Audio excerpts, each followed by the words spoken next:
Welcome to Front Porch Conversations. We are so happy you're with us today. We're having such a good time, a little bit of cooler weather, and we have a delightful lady with us today. June Lucas is a new resident here, and she and I have had the best time visiting with one another, and I couldn't wait to introduce her to you. And so I'm so glad you dropped in today. And June, it is wonderful to have you today. Thank you, Kat. It is. Tell me how long you've been here. It hadn't been long, about 20 minutes. A little bit longer. Yeah. I think I moved in around June the 6th. Did you? And it's still taken me time to get settled. Right. And to find out and learn everything, yes. So you've been here about 3 months. Yes. Yeah. Where did you come from, June? I came here from Cherry Lake, Florida.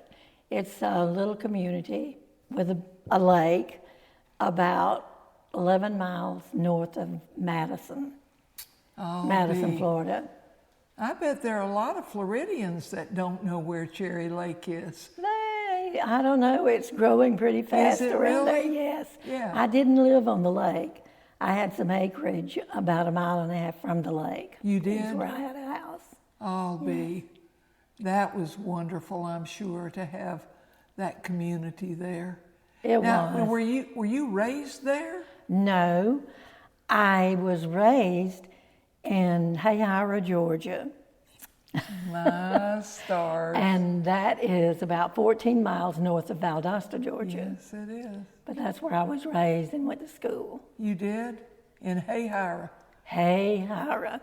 When I was in the 11th grade, I got a job working at the bus station.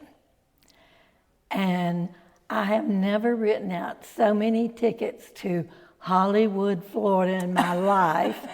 And also people getting off the bus that couldn't pronounce the word Hayhira.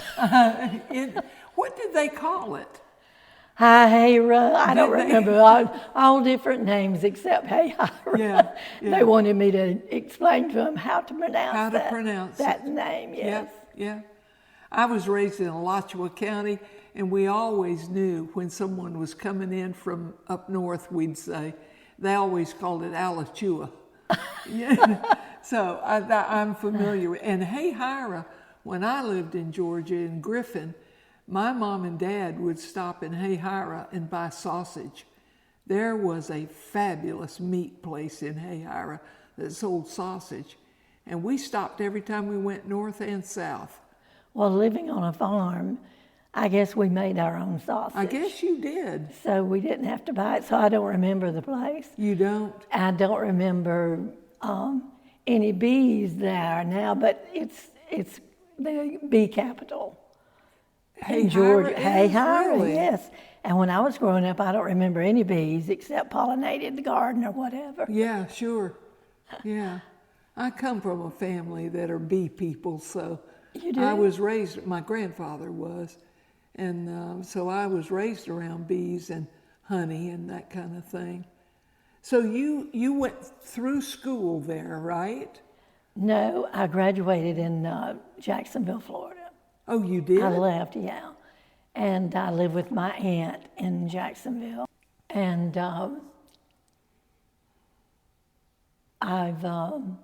my parents moved away from Hayira in the probably early 60s. Right, right. So you went and finished school then in Jacksonville? Yes. Did you go to work there? I mean, I went to work there in Sears. did you And really? I did some college courses in accounting.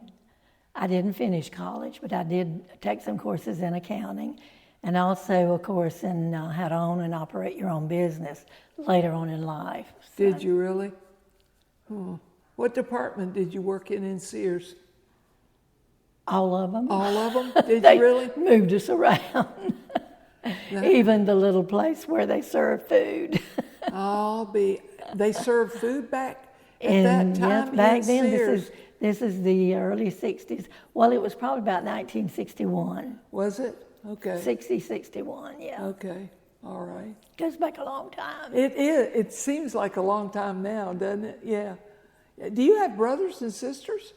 I had one sister. She's 5 years younger than me, and she passed in 2018 Did of she? lung cancer, yes. Oh, my. Bless her heart.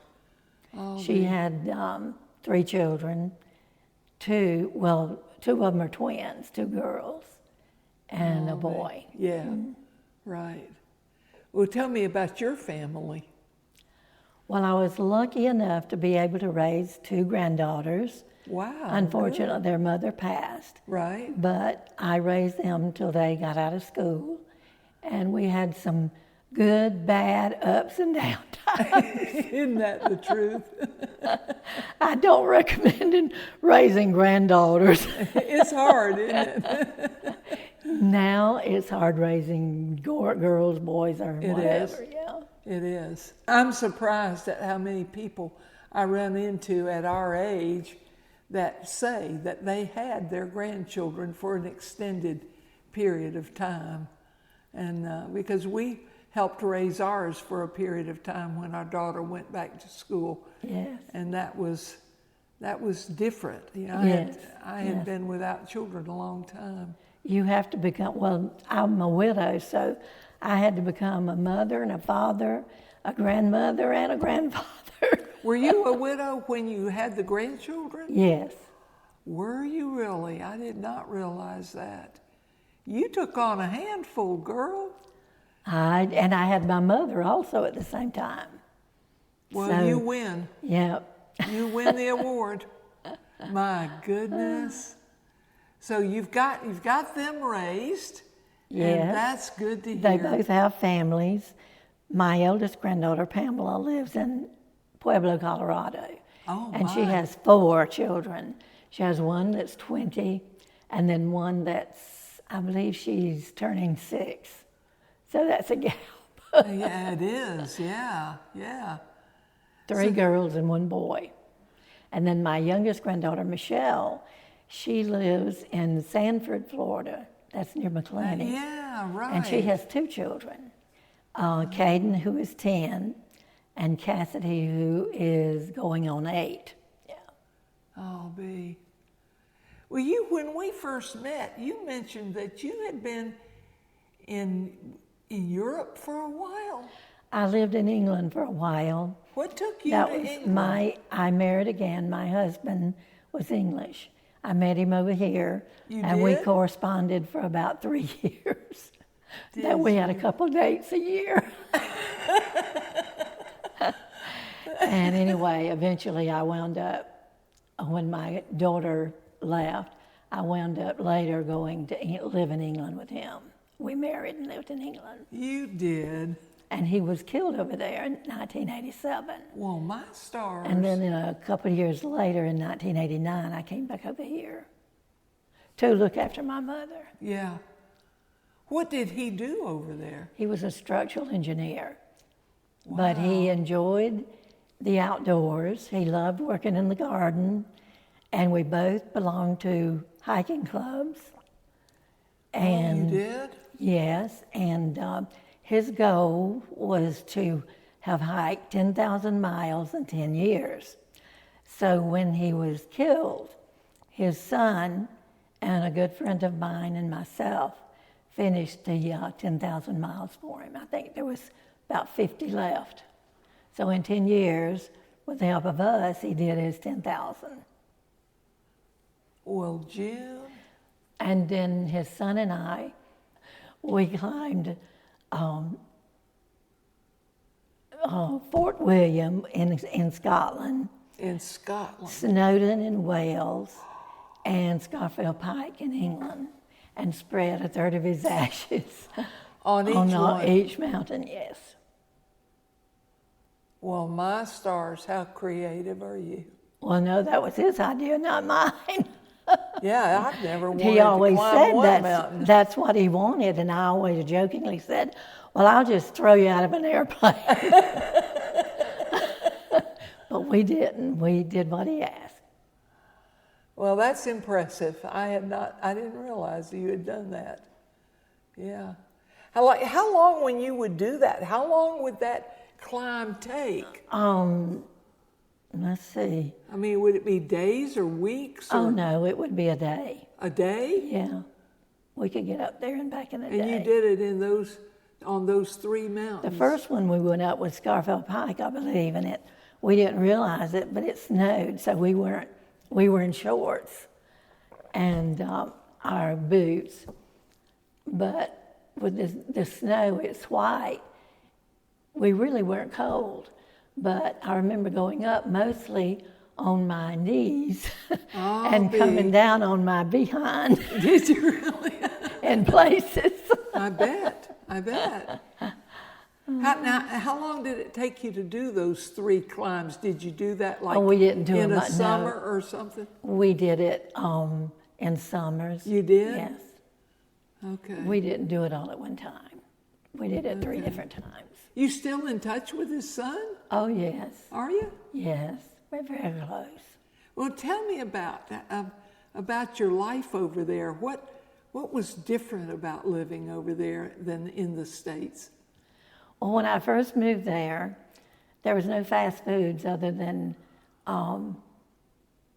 this might be a pizza place or fish and chips. Really? Or a Chinese takeaway. That was always there. There was no American fast foods. But when I left, we had one fast food, and that was big.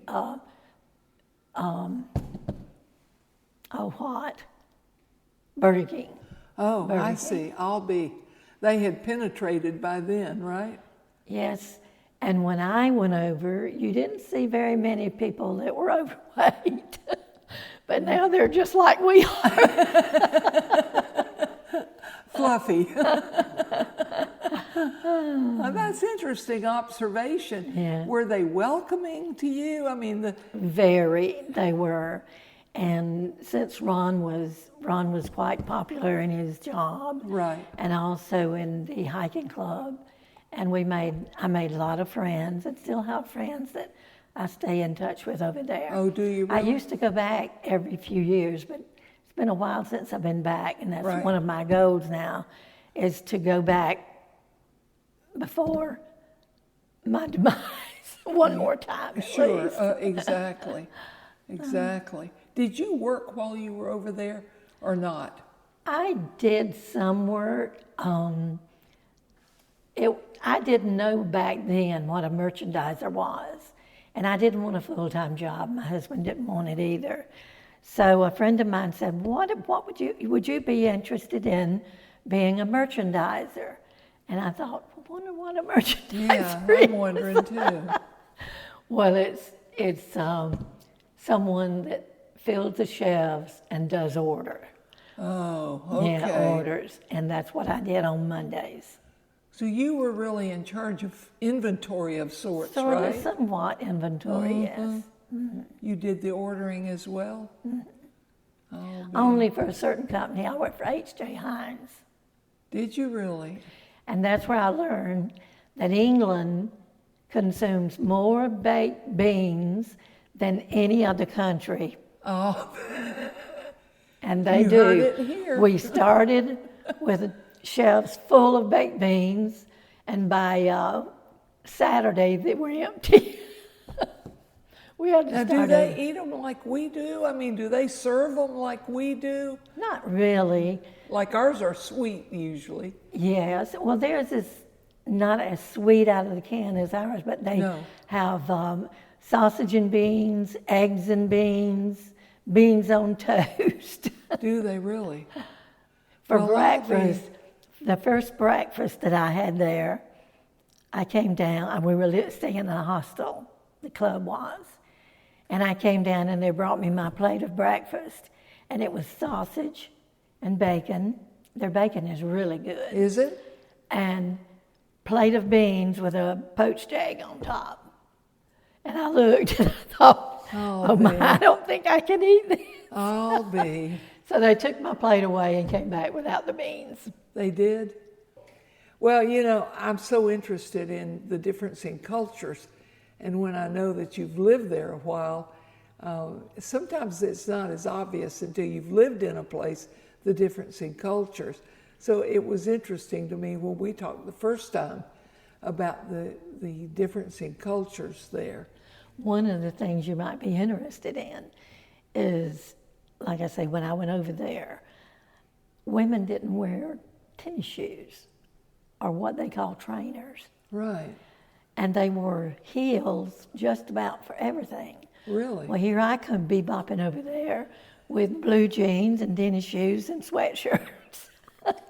So I felt a little out of place, but the weather was conducive for my attire, let me tell you. I bet it was. It was chilly to the bone. Is it really as rainy over there and all as they say it is? It is, or it was when I was there. Mm-hmm. And my birthday obviously is in June. So on my birthday, I came home and it was so cold in our flat or our house. And I turned the fire on and got in front of it on June 17th trying to get warm. And I'm thinking, my gosh, this is June. I shouldn't be freezing to death. I'll be. Yes. The summer over there is usually around October September, October. Mm-hmm. Those are good months. Mm-hmm. Oh, really? September and October? Yeah. That's interesting. Did you find, were there foods or anything that you found that you love that you can't get here? That you kind of wish you had, like you did with fast food from America? Not really. They had a lot of Italian food. The ice cream was different. Was it? Yeah, I missed the American ice cream. Mm-hmm. And of course, you know, the chips over there, French fries over here. Oh, okay. And I lived in Yorkshire. And that's in the northern part of England. And that's where a lot of the sheep farmers are and agriculture is. And those, I call them old codgers, would come down from the hills and come in the supermarket and they'd say, you heard my accent. They always asked me if I was a Yank or if I was from Canada. Right. Or if I was from Australia, and always U.S. was the last. And then they might say, well, love, what part states you from? And a lot of people didn't know where Florida was, if it was on the East Coast or the West Coast. Is that right? Well, I'm sort of that way with some places you mentioned. I think I have to go look those Well, up. it's probably the same. I think I was the second person that they knew of that lived in Yorkshire, West Yorkshire. Did you eat anything? It seems like there was something I heard about. I even bought a jar and I'm afraid to try it. Marmite or Marmite is... What is that? It's similar to, let me see, it's similar to something, I remember my mother having something dark that she would darken the gravy with. It's just a beef extract, I believe is what it is. Okay. But a lot of people It's eat it very on toast. That's what I Yeah, heard. I didn't. It wasn't to my taste. No. Yeah. Well, then you don't get a jar. I had a jar at home. I was going to get Where you. did you get it? I found it in the grocery store. Oh, and I had seen someone talk about. Have you tried it? No, that's why I'm asking you what Well, that's it is. what they eat it on, mainly as toast. As toast. If I had it, I'd probably put it in gravy or something. That's good to know. That's good to know. When did you come back? How long were you over there? I was over there a little over 8 years. I came back in '89. Did you? Mm-hmm. And you came back into this area? No, I came back to Jacksonville, what I was used to. You did? Okay. Yeah. Now, how did you find the village, Advent Christian Village? Well, my grandchildren and I, after church in 1998, moved up here in 97. We would ride around the area, and one day we ventured out this far, and I saw the place, and then I read up on it, and I said to the girls, I said, maybe one day I'll live there. And then I just drove through and visited the area several times before actually stopping and having a tour. And that was several years ago.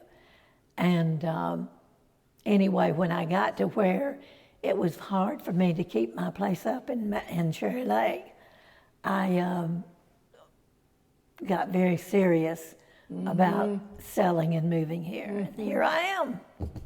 Well, then tell me, since you've been here, I know it hadn't been, are there any surprises? Is there something you just really love here that makes you glad you came? The friendliness of all the people, getting to know people like you. Mm-hmm. Everybody is so kind. The staff and the help is so helpful and good. I really am not surprised though, but yeah, that stands out a lot and helps a lot. And I've met your daughter, and she's a lovely girl. She loves you. Yeah. She was so thrilled. She felt like God sent you to her. I think God sent me to this place. Yeah, I do too. Yeah. I mean, when I met you, I felt like I had known you my whole life. You know, I did feel I feel that the way. same. Yeah. Yeah. Yeah, that it doesn't happen everywhere. And as you remember, you brought out things in me that had been bottled up for ages. Isn't that something? Yeah, yeah. Well, let me ask you this. You've raised grandchildren, and I did for a teensy little while, not like you did. But from your standpoint right now, what would you tell young people today if they would listen to you? They don't always listen, obviously, but what would you say to them today? What would be your advice to them today? Well, I like do unto others as you want them to do to you. Good for you. And to be honest and hardworking. And if they can do that, they succeeded in life. That's good. That's good advice. That's good advice. There's always two sides to everything. Mm-hmm. But yes, do unto others as you want them to do to you. That's sort of rare. It was That's the golden common rule, when yeah. we were coming up, and yet it's sort of rare. The hard work, particularly. It is. I guess it's hard to be to fair do that. and honest. Yeah, yeah. That is so good to hear, because we talk to a lot of new residents out here, and it's always amazing to me the depth of what they say when they say what they would tell young people today. So I'm glad to hear that. I really am. So tell me something else. What do you want to get involved in here? I know it's early, but anything you see here you want to do? Well, actually, I've spoken with your daughter, Fran, and she and I are going to do some gardening together. Good. So that's one thing. Yeah. And with the raised beds? Yes. Yeah, isn't that nice? Yes. I had a garden in Cherry Lake, but it got to where it was hard bending over to get down there to do my work. So Yeah, of course. the raised beds are just wonderful. Isn't that a great Yes. thing? So I do want to get involved there. And I haven't really given much thought because I've been so busy trying to settle in and Right. and settle different things. And but I'm sure that I'll find something. There are a lot of opportunities here. I kind of held back a while when I first came, just so I could see where I really wanted to go. Right, exactly. Yeah. And I sort of took some time in just not doing anything for a Good while. for you. I retired 2 years ago when I was 80, and I hadn't really stopped since. Where were you working then at 80? I was working at Pinetta Elementary in Pinetta, Florida. My goodness. Yeah, Well, and you worked a good long time. I'm impressed. yeah. I worked a good while there, yes. Well, Made some very good friends. They're Did still you? real good friends of mine, yes. and it was fun working with student body too, and around younger people. I think they sort of, even though it was hard at sometimes, and we had a lot of challenges, I bet. I think it kept me going. It kept me a little young. Of course it did. Yeah. I had to be on my toes. Yeah. And you were current with what was going on in the school system, Yeah, which is so different than it used to be. yeah. Yeah. You really learn how hard teachers work. Work. Yes. Yeah. June, There I want to tell yeah. you something. You're just a delight to get to know. Well, thank you. You You are really too. are. I'm so And I glad. hope to get to know more people out here. I will. Oh, you will. You and will. I look forward to it. Yeah, me too. I hope you enjoyed spending some time with June today. You now know what she looks like. You know where she comes from. You know what she's done. And you'll enjoy visiting with her when you run into her someplace here at the village. And we're so glad you stopped in today. And you and I will get back together and we'll do this again, chapter 2, one day. But anyway, we're so glad you stopped in. And you come back and visit with us for a while when you can.